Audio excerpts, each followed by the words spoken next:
Hello बच्चों। आज हम शेयर कैपिटल चैप्टर की कुछ इलस्ट्रेशन देखने वाले हैं। देखते हैं बच्चों इस इलस्ट्रेशन में क्या बोला है। अल्फा लिमिटेड ने इशू करे हैं 10,000 शेयर्स 10 रुपीज ईच के, जो पेबल थे एप्लीकेशन पे 2 रुपीज, अलॉटमेंट पे 3 रुपीज, फर्स्ट कॉल पे 3 रुपीज, सेकेंड और फाइनल कॉल पे 2 रुपीज। एप्लीकेशन रिसीव हुई है कंपनी के पास 15,000 शेयर्स के लिए और कंपनी ने शेयर्स अलॉट कर दिए हैं प्रो राटा बेसिस पे 12,000 शेयर के एप्लीकेंट्स पे। तो बच्चों देखो, हमारे पास एप्लीकेशन तो 15,000 शेयर के लिए आई थी, बट कंपनी ने प्रो राटा अलॉटमेंट कितने एप्लीकेंट्स को करी है?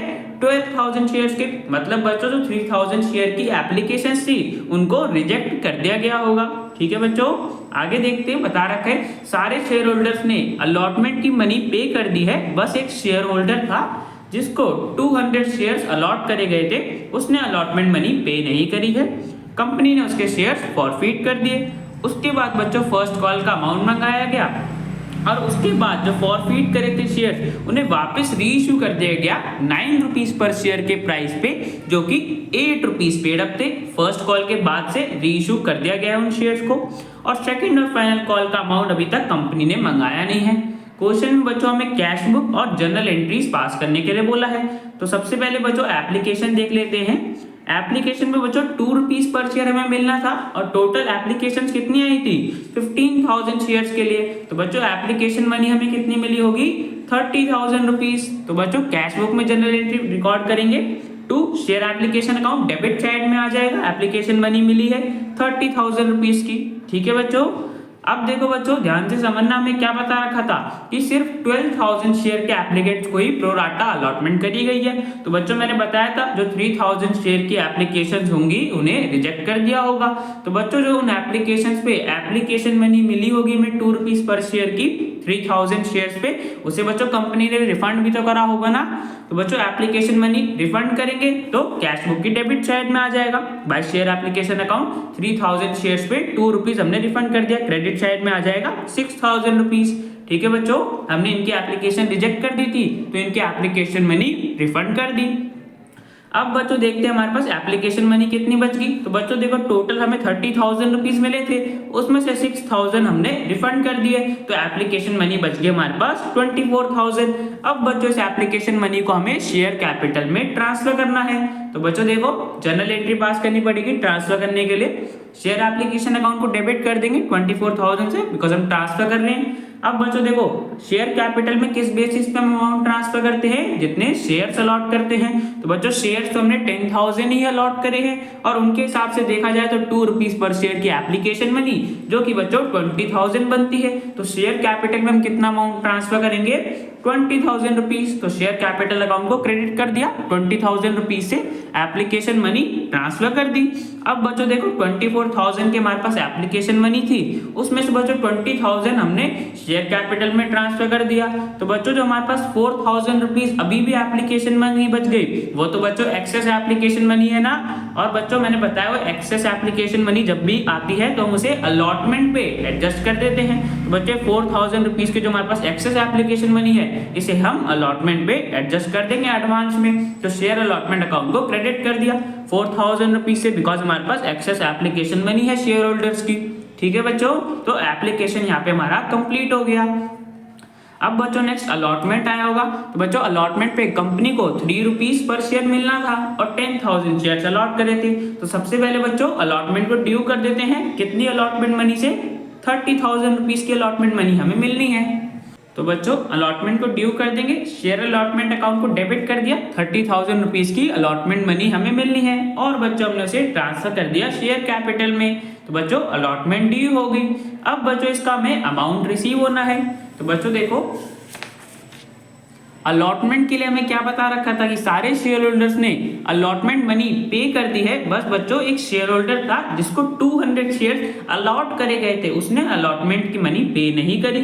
तो बच्चों सबसे पहले हमें देखना पड़ेगा ना इस शेयर होल्डर ने अप्लाई कितने शेयर्स के लिए करा था, बिकॉज प्रो राटा अलॉटमेंट हुई है तो इसे कम शेयर्स अलॉट हुए होंगे, जिसकी वजह से बच्चों हमारी कंपनी के पास एक्सेस एप्लीकेशन मनी होगी ना इस शेयर होल्डर की। तो सबसे पहले बच्चों देखते हैं शेयर होल्डर ने अप्लाई कितने शेयर्स के लिए करा था।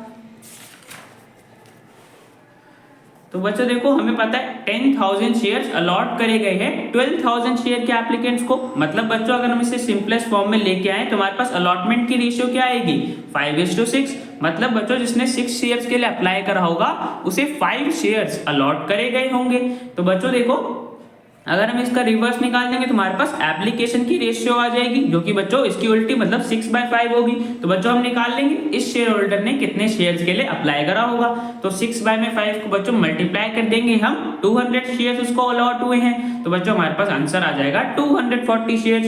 अब बच्चों इसी को हम अपने फॉर्मूले वाले तरीके से भी कर सकते थे, उससे ही बच्चों हम नंबर ऑफ शेयर्स अप्लाइड निकाल सकते थे। यहाँ पे बच्चों हमें क्या पता चल गया कि उस शेयर होल्डर ने 240 शेयर्स के लिए अप्लाई करा होगा। अब बच्चों देख लेते हैं एप्लीकेशन मनी हमारे पास कितनी आई होगी इस शेयर होल्डर की। तो बच्चों देखो 240 शेयर्स के लिए अप्लाई करा था, उस पर 2 रुपीज पर शेयर एप्लीकेशन का अमाउंट हमें रिसीव हुआ होगा, मतलब 480 रुपीज टोटल हमें मिले होंगे एप्लीकेशन के।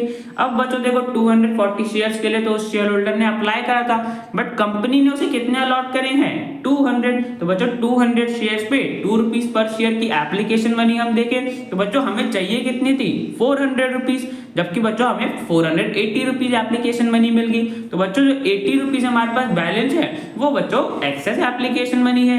अब बच्चों कंपनी ने इस एक्सेस एप्लीकेशन मनी को अलॉटमेंट पे एडजस्ट करा होगा, है ना बच्चों। तो देखो बच्चों अलॉटमेंट पे हमें कितना अमाउंट मिल रहा था उस शेयर होल्डर से 200 शेयर थे उसके पास और 3 रुपीज पर शेयर अलॉटमेंट का अमाउंट था। तो 600 रुपीज टोटल बच्चों हमें मिलने चाहिए थे उस शेयर होल्डर से, जिसमें से बच्चों 80 रुपीज हम एडजस्ट कर चुके हैं, पहले एप्लीकेशन मनी हमारे पास एक्सेस थी तो 80 रुपीज हमने अलॉटमेंट पे एडजस्ट कर दिए थे। तो बच्चों 520 रुपीज हमें मिलने चाहिए थे जो कि बच्चों उस शेयर होल्डर ने पे नहीं करे। ठीक है बच्चों, हमें पता चल गया उस शेयर होल्डर ने कितना अमाउंट अलॉटमेंट का पे नहीं करा 520 रुपीज। अब बच्चों देखते हैं हमें अमाउंट अलॉटमेंट का रिसीव कितना हुआ होगा। तो बच्चों टोटल हमें 30,000 रिसीव होने थे, 30,000 हमने ड्यू करा था।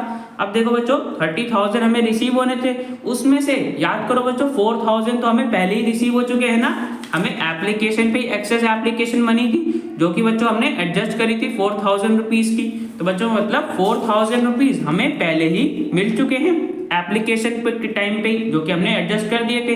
तो अब बच्चों हमें 26,000 रुपीज मिलने चाहिए थे, उसमें से बच्चों इस शेयर होल्डर ने 520 रुपीज पे नहीं करे तो 520 रुपीज हमें रिसीव नहीं हुए, माइनस कर दिए। तो बच्चों अब हमें कितना अमाउंट रिसीव हुआ होगा रिमेनिंग 25,480 रुपीज। ठीक है बच्चों, अलॉटमेंट मनी हमें इतने की रिसीव हुई होगी।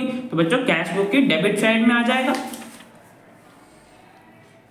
To share allotment account 25,480 rupees की अलॉटमेंट मनी हमें मिली होगी। ठीक है बच्चों, तो अलॉटमेंट की मनी रिसीव हो गई, तो अलॉटमेंट बच्चों यहाँ पे हमारा कंप्लीट हो गया। अब बच्चों देखो क्वेश्चन में आगे मैं क्या आगे बता रखा था कि अलॉटमेंट के बाद ही कंपनी ने उस शेयर होल्डर के शेयर्स को फॉरफिट कर दिया है, तो कैंसिल कर दिया है। तो बच्चों देखो सबसे पहले देख लेते हैं इन शेयर्स पे कॉल्ड अप कितना था। एप्लीकेशन का 2 रुपीज मंगाया था और अलॉटमेंट का 3 रुपीज, तो टोटल बच्चों 5 रुपीज कॉल्ड अप था ना 200 शेयर्स पे। तो बच्चों शेयर कैपिटल को हम डेबिट कितने अमाउंट से करेंगे 200 शेयर्स पे 5 रुपीज कॉल्ड अप था, मतलब 1000 रुपीज कॉल्ड अप था, तो बच्चों डेबिट कर दिया 1000 से। अब बच्चों हम देख लेते कितना अमाउंट हमें रिसीव हुआ था इन शेयर्स पे। तो बच्चों देखो उसने 240 शेयर्स के लिए अप्लाई करा तो उसके हिसाब से एप्लीकेशन मनी भेजी थी जो कि बच्चों 480 रुपीज हमें मिली थी कंपनी को। तो बच्चों 480 रुपीज हमें उससे टोटल मिले थे, तो फॉरफिटेड शेयर्स अकाउंट को क्रेडिट कर दिया, इतना अमाउंट हमें फॉरफिट करा इन शेयर्स पे। ठीक है बच्चों, और जो अलॉटमेंट का अमाउंट उसने पे नहीं करा था 520 का, उसे बच्चों हम क्रेडिट कर देंगे। शेयर अलॉटमेंट के हमें 520 रुपीज रिसीव नहीं हुए थे, तो कंपनी ने बच्चों उसके शेयर्स को फॉरफिट कर दिया, कैंसिल कर दिया, है ना बच्चों। अब देखते हैं बच्चों आगे फर्स्ट कॉल आई होगी, हमें क्वेश्चन में बता रखा था शेयर्स फॉरफिट करने के बाद फर्स्ट कॉल का अमाउंट मंगाया गया है। तो बच्चों देखो फर्स्ट कॉल पे 3 रुपीज पर शेयर मिलना था कंपनी को, और बच्चों शेयर्स कितने होंगे हमारे पास, बच्चों ध्यान रखना 10,000 शेयर्स तो हमारे पास स्टार्टिंग में थे, उसके बाद कंपनी ने 200 शेयर फॉरफिट भी तो करे हैं ना, तो अब बच्चों हमारे पास कितने शेयर्स हो गए 9800 शेयर्स। तो बच्चों इन 9800 शेयर्स पे हमें फर्स्ट कॉल का 3 रुपीज पर शेयर का अमाउंट ड्यू करना है। तो बच्चों ड्यू कर देते हैं, जनरल एंट्री पास कर देंगे। शेयर फर्स्ट कॉल अकाउंट को डेबिट कर दिया। 9800 शेयर्स पे हमें 3 रुपीज पर शेयर का अमाउंट रिसीव होगा जो कि 29,400 होगा। डेबिट कर दिया, ड्यू कर रहे, और बच्चों फर्स्ट कॉल की मनी शेयर कैपिटल में ट्रांसफर कर दी। ठीक है बच्चों, अब बच्चों ये अमाउंट हमें रिसीव हो गया होगा, तो बच्चों कैश बुक में रिकॉर्ड करना पड़ेगा ना। कैश बुक की डेबिट साइड में आ जाएगा, शेयर फर्स्ट कॉल मनी हमें रिसीव हो गई होगी, डेबिट कर दिया। अब बच्चों देखो क्वेश्चन में हमें आगे क्या बता रखा था कि जो शेयर फॉरफिट करे गए थे उन्हें री इशू कर दिया है 9 रुपीज पर शेयर के प्राइस पे, जो कि 8 रुपीज पेड अप थे फर्स्ट कॉल के बाद। मतलब बच्चों 8 रुपीज का शेयर हमने 9 रुपीज के प्राइस पे री इशू करा है। मतलब बच्चों प्रीमियम पे री इशू कर रहे हैं ना। कितना प्रीमियम का अमाउंट ले रहे हैं? 1 रुपीज का। तो बच्चों देखो शेयर्स को री इशू कर रहे हैं, कैश बुक में जनरल एंट्री पास करनी पड़ेगी। हमें बच्चों टोटल अमाउंट कितना रिसीव हुआ होगा? 200 शेयर्स री इशू कर रहे हैं 9 रुपीज के प्राइस पे, जो कि बच्चों 1800 रुपीज बनता है। अब बच्चों देखो 9 रुपीज के प्राइस में से 8 रुपीज तो हमारा शेयर कैपिटल की फेस वैल्यू होगी, तो बच्चों वो तो शेयर कैपिटल में चला जाएगा। और जो 1 रुपीज के प्रीमियम पे रीइश्यू कर रहे हैं उसे बच्चों हम सिक्योरिटीज प्रीमियम में ट्रांसफर कर देंगे। तो बच्चों 8 रुपीज जो हमें फर्स्ट कॉल के बाद रीइश्यू करा है, तो टोटल अमाउंट बच्चों शेयर कैपिटल में कितना ट्रांसफर होगा? 200 शेयर्स पे 8 रुपीज, मतलब 1600 शेयर कैपिटल का था 8 रुपीज। और जो 1 रुपीज बच्चों प्रीमियम पे रीइश्यू कर रहे हैं उसे हम सिक्योरिटीज प्रीमियम अकाउंट में ट्रांसफर कर देंगे। तो बच्चों शेयर्स को हमने रीइश्यू कर दिया। अब बच्चों हमें देखना है जो शेयर्स रीइश्यू करें इन पे हमें कितना गेन हुआ। तो बच्चों देखो हमने तो प्रीमियम पे रीइश्यू करा है, कुछ डिस्काउंट तो दिया ही नहीं। मतलब बच्चों जितना भी अमाउंट हमने फॉरफिट करा होगा इन शेयर्स पे पूरे का पूरा बच्चों हमारे लिए गेन होगा। तो 480 रुपीज बच्चों हमने फॉरफिट करे थे ना इन शेयर्स पे, तो बच्चों ये एंटायर अमाउंट हमारे लिए गेन हो गया रीइश्यू पे। अब बच्चों इस गेन को हम कैपिटल रिजर्व में ट्रांसफर कर देंगे। तो बच्चों फॉरफिटेड शेयर्स अकाउंट को डेबिट कर दिया और कैपिटल रिजर्व अकाउंट को क्रेडिट कर दिया। जो रीइश्यू करने पे हमें फायदा हुआ उसे बच्चों कैपिटल रिजर्व में हमने ट्रांसफर कर दिया। तो बच्चों यहाँ पे हमारी सारी जनरल एंट्रीज कंप्लीट हो गई। अब बच्चों कैश बुक का हम अपना बैलेंस निकाल लेंगे। बच्चों कैश बुक का बैलेंस आ जाएगा 80,680 रुपीज। तो कैश बुक में बच्चों यहाँ पे हमारी कंप्लीट हो गई। तो बच्चों क्वेश्चन हमारा कंप्लीट हो जाता है। अब बच्चों मिलते हैं नेक्स्ट वीडियो में।